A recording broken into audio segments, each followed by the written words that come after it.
Good evening. Welcome again on a Friday night to Varsity Sports Live. Tom Neiman along with Jason and Dara. And you got all kinds of things you want to get to here, but I do. Good live game. We had a couple of live games tonight from the President's Bowl in Sioux Falls as Harrisburg.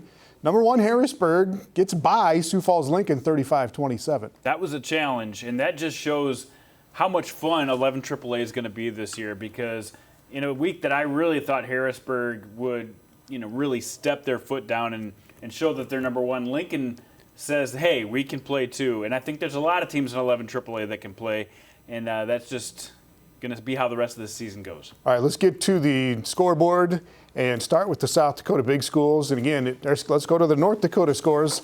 And Minot and Bismarck. Minot beats Bismarck High tonight 10-0. First win of the season for the Magicians. And we got some highlights of this game coming up in just a few minutes. Bismarck century, that is 25 wins in a row now for the Patriots as they get to 3-0, 41-13 tonight over West Fargo.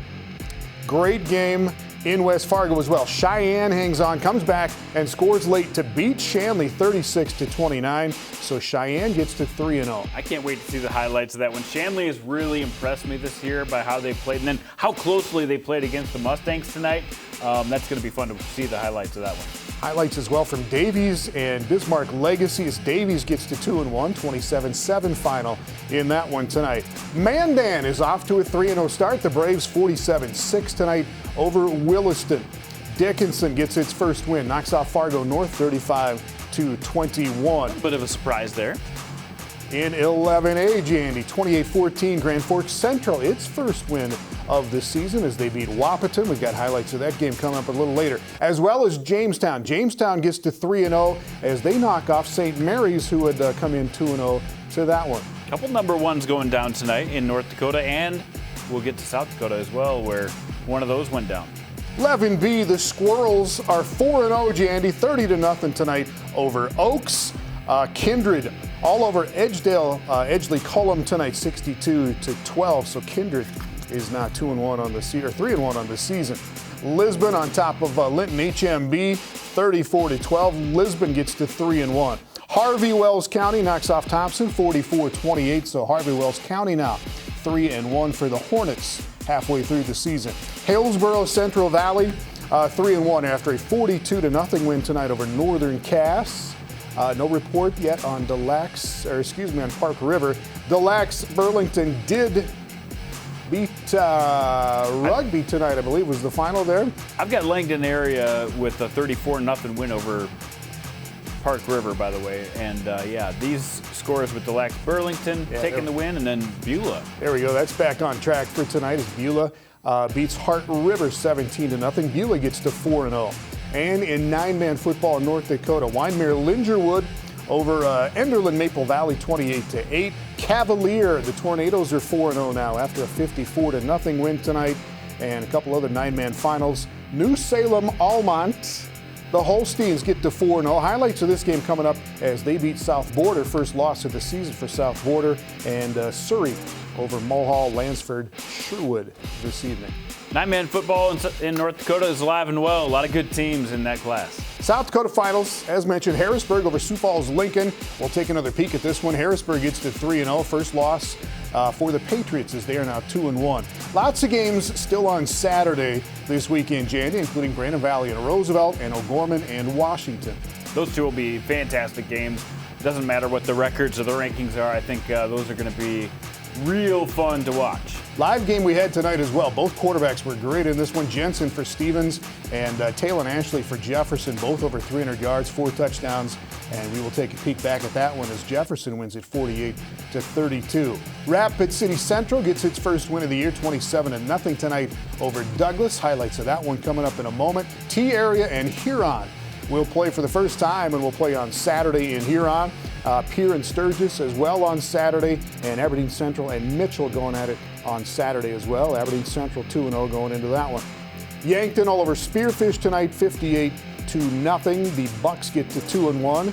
And some highlights from Brookings and Watertown coming up in a minute. Yeah, looking forward to both of those. Yankton, by the way, they get to play Jefferson next week, so the schedule gets a little tougher for the Bucks.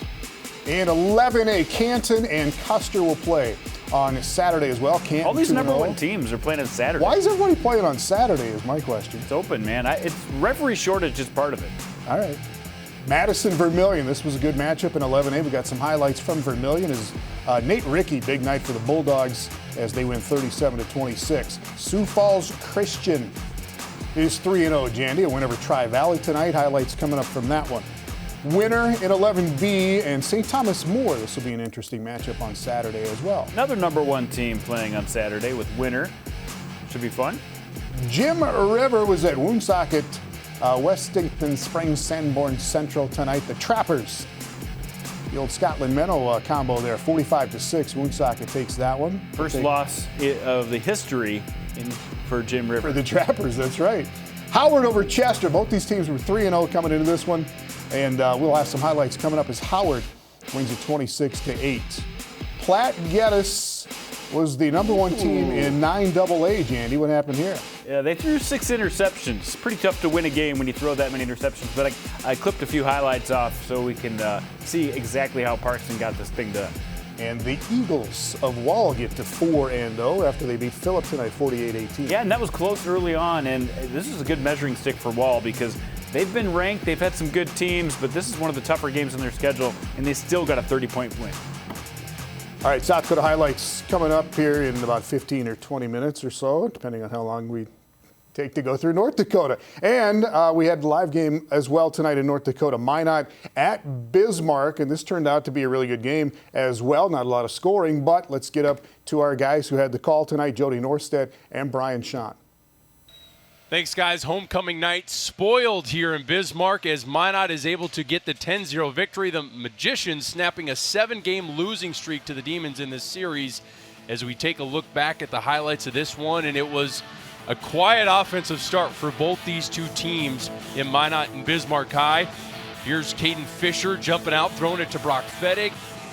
Yards were at a premium the entire first half. Yeah, they really were. And, you know, each team moved the ball at times, but they didn't do it consistently. They get a couple of first downs and they maybe get a negative play or a penalty. But this field goal from Barch at least gave Minot enough of a lead going into halftime. 36-yarder he connected on. Fisher on the roll-up. This was when he was at his best, and he gets it to Ethan Stutz. Incredible catch. Nickname him Superman after that one, but both quarterbacks doing a lot on the run. Yeah, and this was a big completion late in the half. Getting the big fullback there as he took it down inside Bismarck territory. And that was the thing. Teams were able to move the ball, and Sparrow doing a nice job of running, but all those drives would just continue to stall under the lights here at the MDU Resources Community Bowl. Second half, after a 3-0 lead for Minot at the break, then it's Stutz finding some breathing room in the run game as Bismarck started to find some things that click, but again, drive ends up stalling. This was the play, Jody. This was the killer. This was a critical play in the game. I mean, Pankow, again, the receiver was open. Pankow tips away. Fisher just a hair late on the throw. And then the jumping off sides on 4th down when Minot lined up to go for it in their own territory. And then Blaze Ferry finishes the drive with his first rushing touchdown.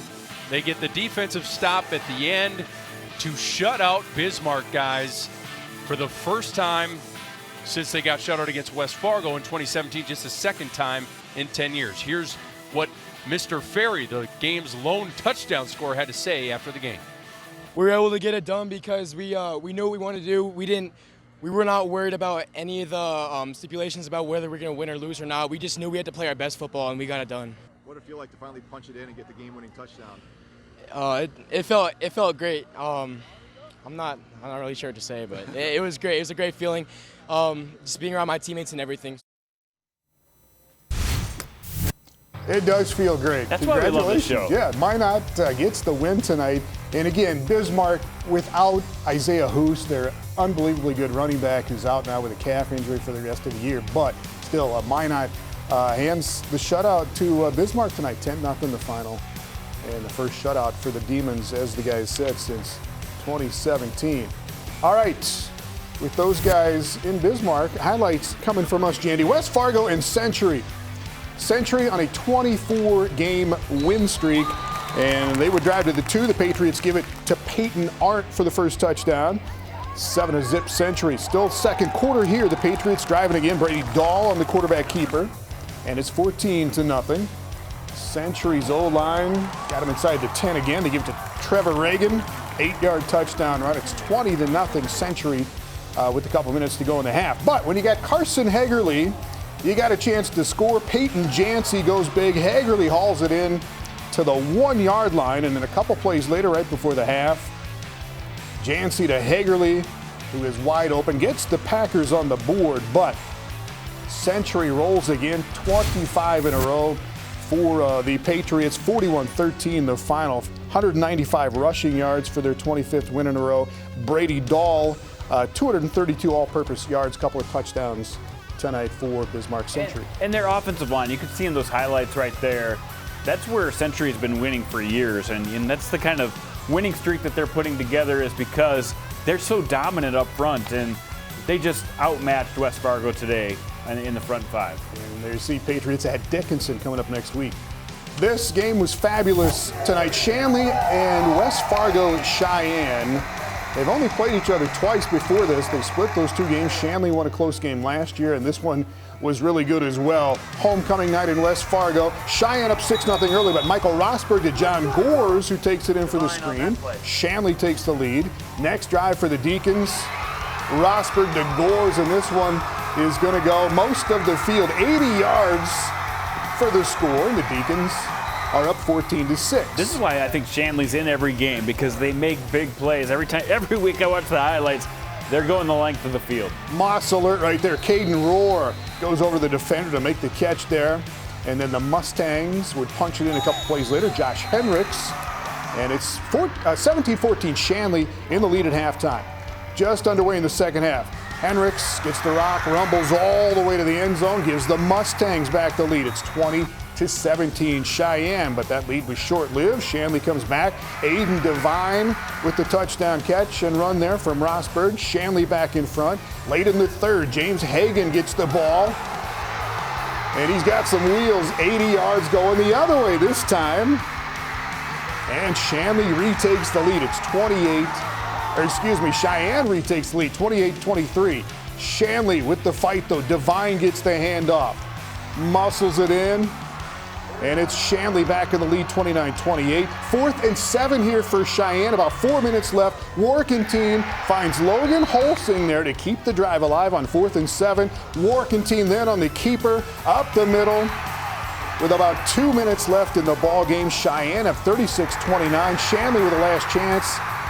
But the Cheyenne defense, led by Carter Mentz, is there. And Cheyenne, another thriller against Shanley as the Mustangs get to 3-0 with the 36-29 win. That 4th and 7, where Cheyenne found Logan Holsing to keep that drive alive, they can credit that for the win in this game. It was a lot of fun seeing what West Fargo Cheyenne had in store, and here are the Mustangs after their win. Feels awesome to get that win for the team. We worked hard, and it feels good for the students. I'm sure. I know they're excited, especially against Shanley. They're a really good team. They're coached really well. They got a lot of good, sneaky kids that maybe aren't so big, but they can run the ball. Like that number 2, number 1, they're good runners. So I'm sure other teams are going to look out for them this season. Sneaky good. That's turning into a great rivalry. Legacy and Davies tonight. First ever meeting between these schools in football, and Davies on the board first. Oliver Lucht. The direct snap, weaves his way in from 13 yards out, and he had a big night. Early in the second, 7-0 Eagles when Legacy ties it up. Jackson Clipful sneaks out of the backfield. All alone there, Logan Miller finds him for the score. Then late in the half, Davies driving. Andrew Lockway swings it out to Lucht. Another touchdown for him. Davies up 13-7 at the half. Same score in the third. Lucht, his show continues. Picks off the Sabres, returns it deep into Legacy territory, and then the Eagles on the 1-yard line now. Elijah Hayes rumbles in to make it a 2-score game, and Fargo Davies gets the win tonight as the Eagles even get to 2-1 on the season, 27-7. Yeah, tough road trip for Bismarck Legacy, and the turnovers really hurt them in this game as far as momentum goes, and Davies earns a nice win. Davies at West Fargo coming up next week. Let's go to Jamestown, Jandy, and beautiful Taylor Stadium there. St. Mary's has won the last 2 meetings here, but Jamestown leads the series all time. Jamestown not giving up much defensively, only about 6.5 points a game so far this year. St. Mary's, though, gets up early. Isaac Felchi. Yeah, they got extended on a 4th down there by an illegal participation, which helped them in that first drive of the game. All right, St. Mary's driving again. Schumacher to Nate Fedorchik. Jamestown's Damian Krebs stuffs them right here on 4th down. And it stays 7-0. St. Mary's the lead early, but that would be all the points for St. Mary's tonight. Here's Jamestown. Peyton Hochhalter to Adam Kallenbach. Gets them close, and then Hochhalter on the 1-yard run. PAT is good. And tied 7-7 at halftime in the second half belongs to the Blue Jays. Again, Brody Hillstrom with the touchdown grab there, puts Jamestown up 14-7. 13-play drive there for Jamestown, and then they add another one here on the interception of Schumacher, led to the turnover there. Jamestown's Adam Kallenbach will come up with an interception right here to take it the other way. Doesn't score here, but it does lead to another Hochhalter touchdown run coming up here in a moment. And the Blue Jays powering it in there to go up 20-7. And that is the final, Jandy, as Jamestown is 3-0 on the season. Yeah, in the second half, where Jamestown got that first touchdown where they took the 14-7 lead, a 13-play drive, you mentioned it, but it was 59 yards. I mean, that was the turning point in the game for Jamestown, and to shut down St. Mary's after that, that had to feel good. Here's the Blue Jays afterward. Oh, it was huge. We just had to get those stops. We knew we had momentum after that, and we just kept it going. Oh, it's huge. It gives us a lot of momentum. We're confident. We got a good push going forward. Two-pick night as they score the final 20 points there. Jamestown off to a great start. Wahpeton and Grand Forks Central, first meeting in since 2008 for these teams, but first quarter, 3-yard touchdown run by Jack Simmers, and Grand Forks Central jumps out to the lead again, looking for their first win of the season. Later in the first, Blake Schaefer hooks it up with Tori Ulick, 76 yards down the far sideline. Still 7-6, Grand Forks in the lead as they missed the PAT there. We go to the second quarter. Some trickery, the shot sheet says, Jandy. Yeah, Bryce Philpott finds the end zone to put Central up 22-6 at this point. I'd say that's a little trickery. Fourth quarter, Simmers with his second touchdown of the night, shaking off tacklers, a little stiff arm, dancing down the sidelines. Beauty of a run for Simmers, and Central pulls off the big-time win at home tonight. 28-14 is the final as the Knights get their first win of the season, and here is running back Jack Simmers after this one. Yeah, I mean, they run a lot of different offense than most guys, so we were just focusing on preventing their pass game and run game right away, and then running ball down their throat right away. That's how you get it done. First win of the season for Grand Forks Central. All right, Lisbon and Linton-HMB. And this series is tied. SC as well. 3-3 all time, sorry, yes. Bowden Greenlee was a menace for the Broncos. 11-yard sack there, and then the legs weaves his way through the defense on the sideline, steps out, but Lisbon would go on to score on the methodical drive here. Cameron Opp with a direct snap on the outside. Lisbon up 14-0 in the middle of the third quarter. And Lisbon goes on to win this 11B contest tonight. 34-12 is the final as Lisbon gets to 3-1 on the season. Yeah, you see the 223 yards rushing for Greenlee. That was the key to the game for Lisbon getting that win over the Lions. All right, Jandy, 9-man game, South Border and New Salem Almont, both 3-0. Coming into this game, New Salem leads the series 2-0. And after a botched snap here, New Salem quarterback Ty Wolding controls it, but he got sacked there for the loss by James Schumacher. But the Holsteins with the only score of the first quarter here. Senior Dylan Rude around the end for 6. And New Salem in the lead. First play of the second quarter here, South Border. Look at this, tip, pick. and 6 going the other way for Jackson Meitinger. That's one you'll remember. Tied it up there, but New Salem will go on and win this one by a final of 22-6. And New Salem, Almont, the Holsteins, get to 4-0 now on the season. Good defensive battle, good game between those two, and like I said, a lot of those 9-man contests in North Dakota. I think there's a lot of good teams in 9B, as they call it. Yes. Somebody needs to explain why it's 9B. It's B schools. They're used to being B schools, and they play 9-man football. Come on. That. All right, we got some post-game from the coaches at North Dakota coming up a little bit later in zone coverage. But when we come back, we will get to the South Dakota highlights of the night. Rapid City Central and Douglas playing out in Rapid. Highlights coming up in a moment. Varsity Sports Live on Midco Sports is presented by Avera Orthopedics and South Dakota State University.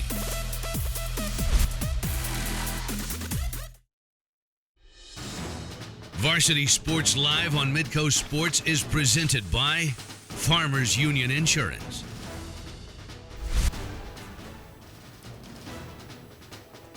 Welcome back to Varsity Sports Live. Time for the South Dakota highlights of the night. What do we know, Jandy, about the big schools, 11 AAA in South Dakota? What do you think? Well, we thought Harrisburg was by and away the #1 team.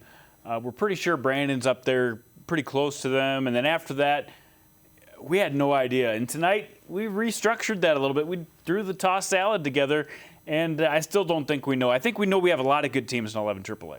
All right, we had a couple games live here on Midco Sports from the President's Bowl in Sioux Falls, and it started this afternoon with Rapid City Stevens and Jefferson. Stevens with its first win of the year last week against Roosevelt. Jefferson coming in at 1-1.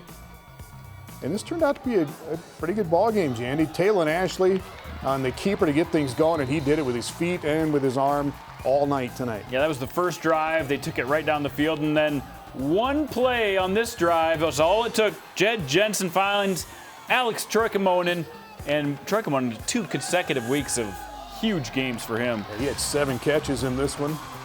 Look at London Kolb put him up 14-7, and explosive plays is the name of the game for the Cavaliers this year, and a lot because they have this guy at quarterback.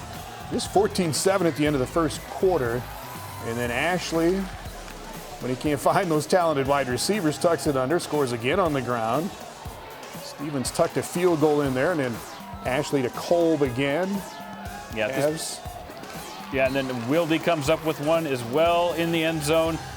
He threw, I believe, 4 touchdowns and ran 3 in. Yeah, he had 7 total. But anyway, here's a nice catch by Luke Chiolis, who came up with a touchdown. Easton Ogle also scored for Rapid City Stevens. So they made many big plays, just like they did last week against Roosevelt. And I think I missed one in there too. Troikman also had one. But the big interception set up, guess who once again? Talon Ashley, who ran another one in, and they pushed that lead, doubled them up. So for a few minutes there, I thought the Raiders had a chance to get back in this one. Couldn't quite get it. There's a look at Easton Ogle, who caught the last touchdown of the game for Rapid City Stevens. Jed Jensen, Stevens quarterback, 317 yards, 4 touchdowns. Pretty much matches Ashley through the air. Ashley, though, 370 and those 4 scores, and again, 3 on the ground for Ashley as well. But Troikamoinen, look at those numbers for him on the 7 catches and a couple of scores. Last week, 4 catches for about the same amount of yards and 2 more touchdowns. So Troikamoinen, a guy you definitely have to double up on. But after the game, we heard from the Happy Cavaliers. I've known a lot of them, but a couple of them, I've said it before, that we've played against them from junior football or stuff like London and Rob, and talk trash maybe a little bit. To have them on my team now and be teammates, to build that bond, it's something special. Especially going in the locker room, everyone patting you up and hyping you up. It's just a great team, and I just wouldn't want to be having other teammates or coaches. They're just the best. A lot of those skill guys came from Sioux Falls Roosevelt, Yep. Ashley and Wilde and those guys. And Kolb from Lincoln. I mean, they're all just getting to know each other, and the chemistry is genuinely good for this young in their careers. I can't wait to see where this group goes next year, but this year, they're going to have a say in this thing. I think they're one of the best teams, maybe the best team in Sioux Falls. Jefferson and Yankton coming up next week, correct? That's right. There we go. All right, the second game in the President's Bowl on this Friday night. Harrisburg, the #1 team in all of 11 AAA, taking on Sioux Falls Lincoln. And this turned out to be a great game as well. Yeah, Lincoln's undefeated. I didn't think they had a chance in this one, but they showed me different. Tate Schaefer, their sophomore quarterback, gets in to put him up 7-0, and then it's Aiden Viox who gets the carry. He doesn't get very many offensive carries to tie it up. Linebacker touchdown. Exactly, and then Jacob Knuth steps up. He's off his spot and puts it just over the defender's reach to go up 14-7. Nice touchdown catch that time by Gavin Ross. But Lincoln comes right back in the game, sets themselves up for a Gabriel Gutierrez 2-yard touchdown, and we're tied at 14. More Gutierrez. This guy plays both sides of the ball. He's one of the most effective running backs, and we saw what he could do on defense as well. Gutierrez, a lot of fun to watch. Monster. But they're up 20-14 at this point. Jake Knuth finds Andrew Walter for the touchdown, and then the interception bug came on both sides, and it was really tough sledding here in the second half. It was 21-20 going into half, though, after that score. There's Ross who got the touchdown to put them up 28-20. And then, or now we're at halftime, excuse me. And then in the second half, it was Jacob Knuth. He was dumping off passes to the side. The defense was closing up on him, but he did finish a drive with a keeper for a touchdown, and they went up 35-20. Pretty comfortable, right, Tom? No. Not that much. On a couple drives later, Tate Schaefer looks in the end zone, finds Jack Smith. They pull within a score. They're only down 8, and then they cause another interception. And Jacob Knuth threw a couple picks tonight. I give credit to that Lincoln defense. They really came and hounded them. Lincoln had 2 or 3 opportunities in that final quarter, that final 6 minutes, but the Harrisburg defense came up big enough and held that 8-point lead. But what an impressive performance by the Patriots. I was impressed by the way they came out and held their ground against the #1 team in the state. Yeah, there were studs all over the field in this one. Gutierrez is a monster he is for good. Lincoln. And again, yes, he has to play both sides of the ball, but yeah, as a running back, he was really effective tonight. Gavin Ross is a beast for Harrisburg. And yeah, Knuth with a couple interceptions, but he is the man as far as quarterbacks go in South Dakota. Good game, 35-27 as Harrisburg gets to 3-0. Tigers against Washington coming up next week, and Rapid City Stevens coming up for Lincoln. And 11-A tonight, Jandy. Madison and Vermillion at the Dome. Both teams 2-0 coming into this one, and Caden DeVries with the block there. Gabe Olson recovers at the 1-yard line for Madison, and then Nate Rickey with the first of his touchdown scores on the night with the sneak there. Yeah, he's been a good running quarterback, but then Vermillion gets pumped up. They get the old-fashioned speech. Didn't do much right there as Trey Smith scores from 1 yard to make it 14-0. All right, Vermillion, Ty Hertz was 8 of 8 passing, 153 yards, and a touchdown. He hits Zone Robinson there to get Vermillion on the board. Cuts that score in half. And then here's some more defense from the Tanagers. Mackay Sheffield stepping in front of that, pick 6. And this one gets Vermillion back within a score. Yeah, but Madison went back to the ground and run, Ricky, run. Yeah, and Ricky has done such a nice job running the football this year. Everybody knows he can throw, but this guy's a great all-around athlete. He ended up with 4 touchdowns, and that one was, what's the right word, snazzy? That was pretty snazzy. Making people miss. 28-14, Madison in the lead. Vermillion coming back, though.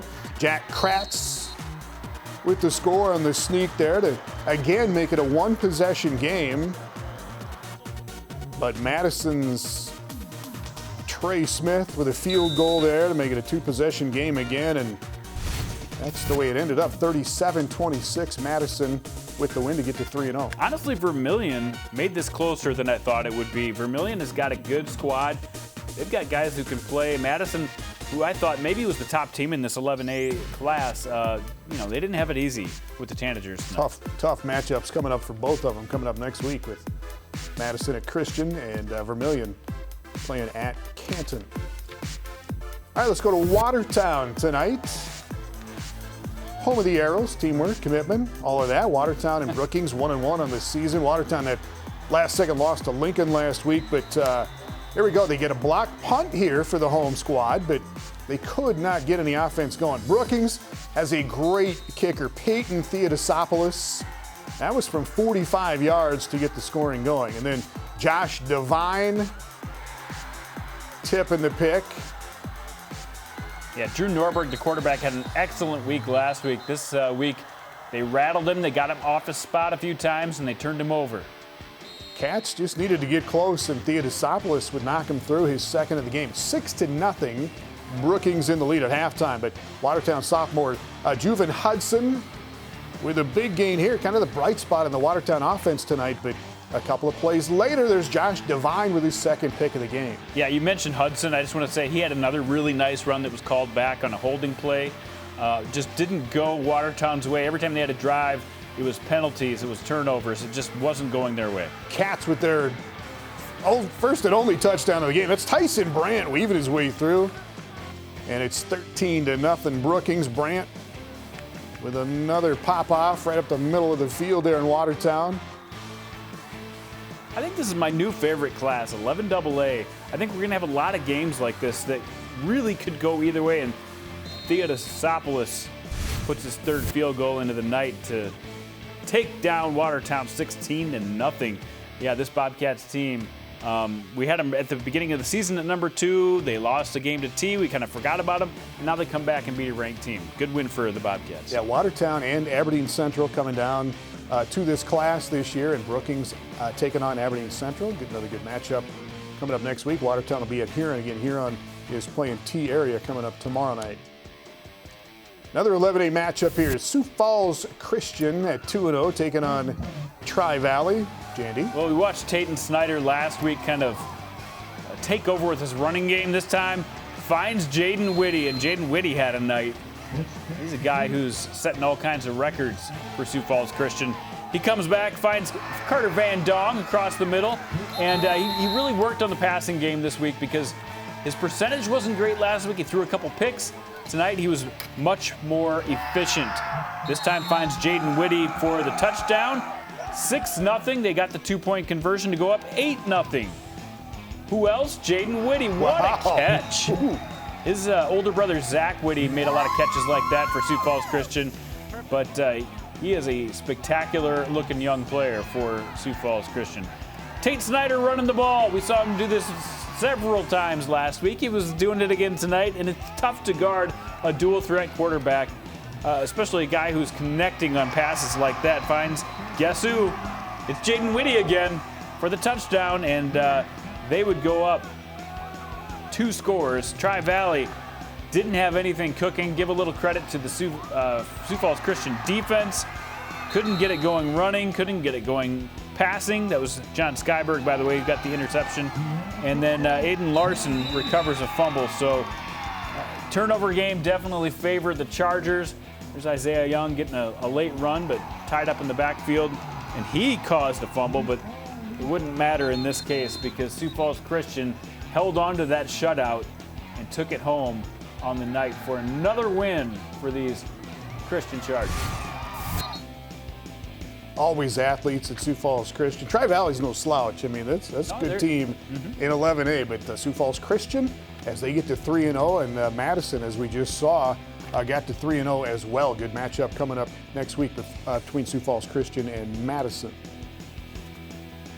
Platte-Geddes and Parkston. Jandy, a little streamer action for you. We got the number 1 team in 9AA, haven't lost all last year or this year, and Parkston jumps them right away in the first quarter. Caleb Weber finds Max Scott. They convert 7-0, and then you just wonder how long can we hold off this powerful Platte-Geddes team. It's Dawson Hoffman, and their new quarterback this year finds Caden Foxley, picks up 27 yards down to the 2-yard line, and that's where Hoffman would finish off the drive. He drops back and finds Grayson Hansen, the guy who's pretty much carried this team all last year and so far this year. And they take the 2-point conversion and go up 8-7. No scoring in the third quarter, but fourth quarter got crazy. Caleb Weber with the keeper. They're up 13-8. And a lot of these drives started with an interception. I don't show the interceptions here, but That's how Parkston got ball control most of the night. And then it was Cole Prunty, 45-yard touchdown to take them up 20-8. And then they got the ball back on another interception. And Braden Jervik would power one in to go up 27-8. And they gave up a touchdown late, but there was 6 turnovers in this game. I think they were all by interceptions. I didn't get the final stats, but I watched most of this game. And when you turn the ball over that much, it's just not going to happen. And Platte-Geddes will look at this film and improve, but it does show that Parkston, they've got a good team this year. Tough to be a #1 team in the 9-man classes in South Dakota so far this season. It has been. It has been. All right, let's go out to Rapid City. Rapid City Central taking on Douglas at O'Hara Stadium. Both teams 0-2 coming into this game. Homecoming for the Cobblers. And here's Douglas, Matthew Denenkamp to Anthony Mosier. Douglas opens up a good drive, but don't throw it towards Amarian Saylor. Picks that off in the end zone and takes it out to about the 20-yard line to stop that drive. And then Rapid City Central got some offense going after that. Jace Johnson, we saw him a week ago with a kickoff return for a touchdown. And this kid can fly. Direct snap there, and he goes 80 yards for the score. Football player right there. Rapid City Central gets out to the lead here on Douglas. Cobblers next possession. And they get a fumble here, but Will Papke is going to dive on it for the Cobblers to keep the drive alive. And then Lane Darrow, who didn't play last week, a 31-yard run here in his return, weaving it down to just inside the 10-yard line. Horse collared down there, and then Seth Davis, the Cobbler running back, off the fake there in the backfield. 13-0 Rapid City Central at halftime, and they are on their way to their first win of the season, 27-0 tonight over Douglas. 9-man matchup, Jason with Chester, 3-0 in 9AA, at Howard, 3-0 in 9A, and there was not much scoring early just for the half here though. Griffin Chubb, a touchdown run for Howard to put the Tigers up 7-0. They always use about 3 or 4 different running backs, and it just amazes me how much talent they continue to turn out in Howard, because these guys can run. Second quarter here, Ty Byer, one of those running backs, down to about the 20 before he's taken out there. And then Carson Feldhaus had a big night amongst those Howard running backs. Touchdown, 14-0 Tigers at the half. Third quarter, Feldhaus again, his biggest run of the night here is not going to go for a touchdown, but almost untouched until he gets it into the red zone, and then he finishes off the drive though with a touchdown, and the Tigers are up 20. Yeah, to me, this was a game of defense, and Chester spent too much time on the defensive end because they just couldn't quite get it done in the end. Jory Wolf, though, here with a touchdown reception from Stratton Eppard. He was All-State as a freshman last year. He's a good player. Impressive. Chester finally gets on the board there, but Howard keeping it on the ground. Feldhaus with his third touchdown of the game, and the Tigers win this battle of unbeatens as 9A Howard over 9AA Chester by a final of 26-8. To me, really the difference between these two teams is defense, and Howard showed that defense today because they shut down a really talented offensive unit for Chester area today who had been putting up just monstrous numbers through the first couple of weeks. And after the game, we chatted with the Tigers.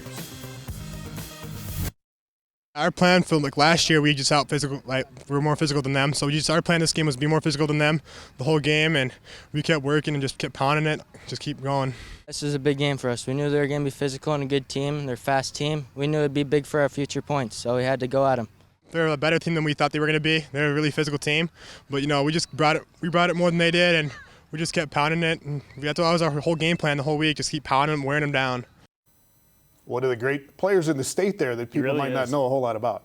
Yeah, Jay Syfor is a guy who, he played center and nose tackle last year. He didn't even get all-state mentions because it's really hard to accumulate stats as a junior, but all the colleges in the area were after him, from North Dakota State all the way to USD. SDSU ended up getting him. But this year he's moved out to play a little more tight end, a little more D end, and he's really making an impact. He's one of the few guys, though, back from last year's team that had so much success. So people weren't sure what we were going to get out of Howard, but they continue to reload, and they were more physical tonight, just like Jay said. And Cyfor just stands out. What is he, 6'5", something like that? Yeah, he looks like Xavier Ward if you're an SDSU fan. Yeah. He's very similarly built. All right, Howard stays unbeaten with that win tonight. Phillip at home against Wall tonight, Jandy, and I don't have any highlights on this one, but well, I was watching some of this game, and this one was close. This Wall team, they've had a couple of undefeated seasons over the last couple of years, and they get to the playoffs and they just haven't quite had it. But this year I've noticed they've been pulling ahead a little bit earlier in games, and they've been beating some good teams. This is their second big test of the year. They did it against Harding County in week 2, and they took care of business, especially in the second half.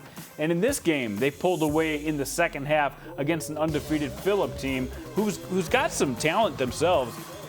Their quarterback, Shaden Schofield, is a guy who can really get some offensive numbers going. But I think this Wall team has the best chance of any of these teams over the last 3 or 4 years to make some noise in 9A as far as a potential team that could, make it to the semifinals and have a shot at getting to the Dome.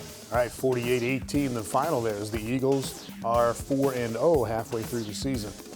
One more little streamer, Jandy. Jim River, the old Scotland Minnow co-op. Jim River, the Trappers, 2-0 coming into this one. Woonsocket, Wessington Springs Sanborn Central at 1-1. Carter Gross with a touchdown there. Blake Larson to Trice Slikus here for another. And Woonsocket, Wessington Springs would roll in this one, but Jim River, after a couple wins, come up short here as the Blackhawks win 45-6. Yeah, a couple teams I wanted to talk about because, Minot and Scotland are teams that, haven't had enough players to really have good teams over the last couple of years, but they've come together really well so far this year. Trey Saylor's had a good year. Dawson Beats had a good year. But this Woonsocket Wessington Springs Sanborn Central team is one that a lot of people in 11B, a lot of different coaches were saying, watch out, these Blackhawks could be a team to beat. And they haven't had, their best player, Quentin Christensen, who's also going to SDSU next year.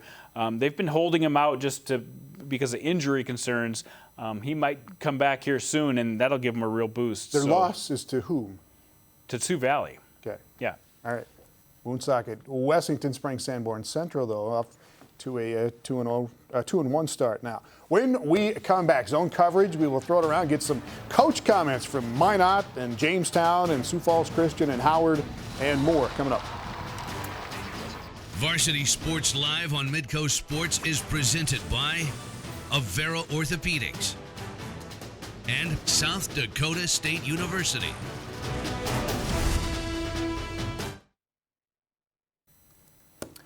Welcome back. Time for some zone coverage. We'll hear some from some of the coaches around the state that we had cameras at tonight. And let's start in North Dakota, where Minot beat Bismarck tonight. It was a 10-0 final shutout for the Magicians. And again, they started 0-2, but they get the win tonight over Bismarck. And it was huge. Isaiah Hughes, a guy who's just carried Bismarck to a lot of wins, wasn't able to play in this game. But Minot did their job. They got it done. Let's listen to the coach afterwards. Obviously, Bismarck's reeling a little bit too, injury-wise, and we had a little bit of adversity. Our guys have worked hard. I mean, some of our guys started working last October, week after our season ended. So, these first 2 weeks have been extremely challenging, but we've learned from them. A credit to our kids. They got back to work every day. And you have days like, tonight where we're able to get it done, and we'll have to get back to work on Monday and keep it going. All right, Minot, first win over Bismarck since 2007, 10-0 tonight. Minot over Bismarck.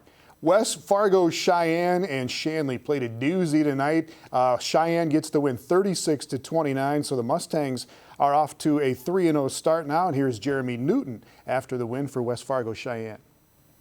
I'm not sure, it was a back and forth game, and that's what Shanley, they're a tough team, and they got a lot of weapons, and it's hard to keep them off the field, and we just did our best to kind of battle back, and we went back and forth, and it was great. It was. They literally traded scores every time somebody would score, and Sheyenne hangs on to win it 36-29. Once again, they hit on a 4th and 7, crucial in that game to keep it going, and then they shut them down at the end of the game. They gave up a 200-yard rusher in that game, and they still got the win, so hats off to the Mustangs. All right, Jamestown is off to a 3-0 start.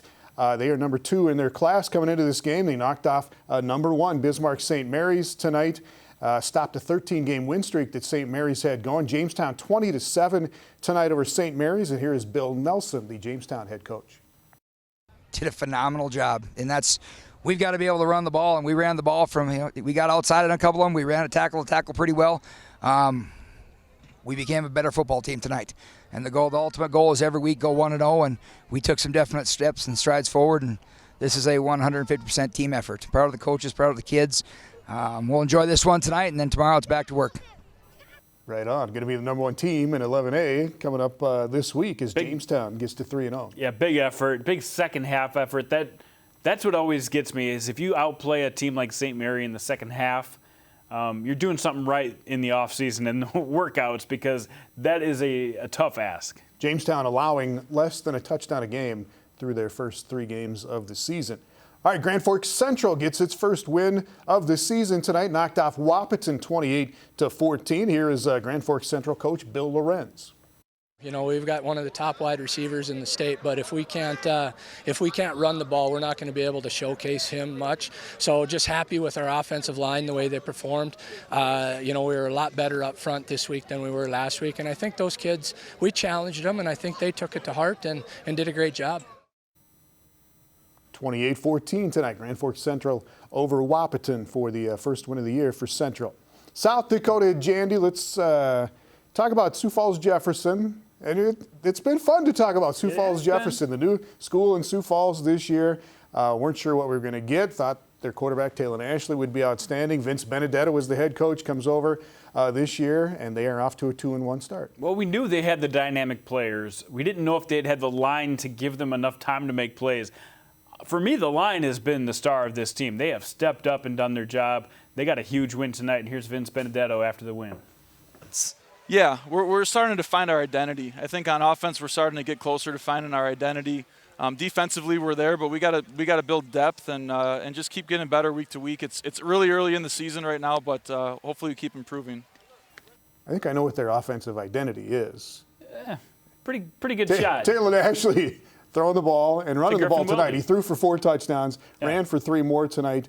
What was the final on that? 48-32 Jefferson over Stevens tonight. Yeah, he has had a phenomenal performance. He's got great weapons. London Kolb came up with a huge tonight. Griffin Wilde is just solid always. So congrats to the Cavs on a 2-1 start.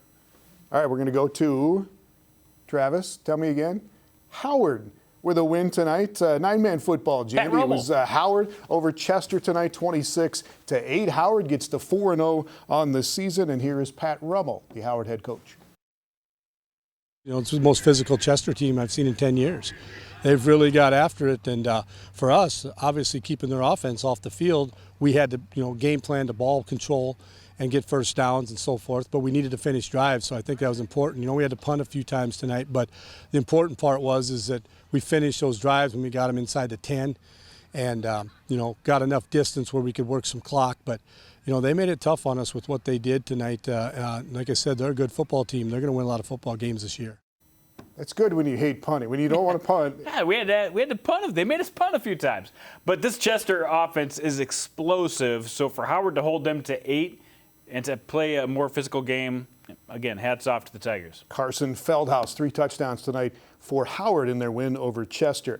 And how about Sioux Falls Christian? They are off to a 3-0 start, 15-0 shutout over Tri-Valley tonight. This is a team that's been a little bit down the last couple of years. Jared Smith trying to build something after winning those titles after he took over. And he's come back with a really strong team this year. Here's Jared. I'm just excited about seeing how things shake out. I think that our players, they realize that, last year and the year before, a lot of teams were really even, and that I want to see our players give that persistent effort every single week. And they've done that so far, and I feel like if they continue to do it, we'll continue to be successful. Still some good teams in that class with Madison, Canton. And I think they have Madison, Christian, right, next week? Sioux Falls Christian and Madison match up next week in South Dakota in 11A. All right, when we come back, we got the rundown. One more look at some of the great highlights of the night. Some high school games still on Saturday coming up, and we got some live college football as well on Midco Sports. Varsity Sports Live on Midco Sports is presented by Farmers Union Insurance.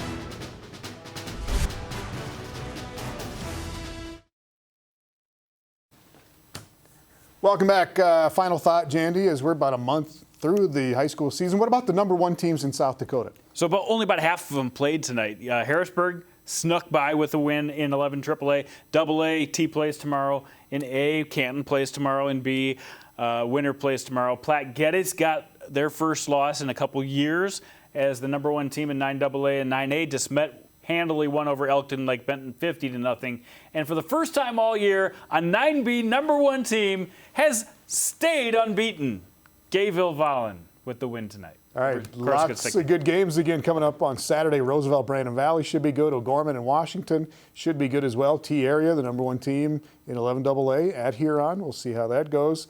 We've got college football on Midco Sports on Saturday, 1 o'clock, Northern Arizona at USD. And then tomorrow evening, Lindenwood at South Dakota State at 6 o'clock. Third quarter, North Dakota and Utah State. 27-24, Utah State in the lead there after they got delayed by been back and forth. Some lightning. But college football on Saturday here on Midco Sports. Here's the rundown. We will see you next week.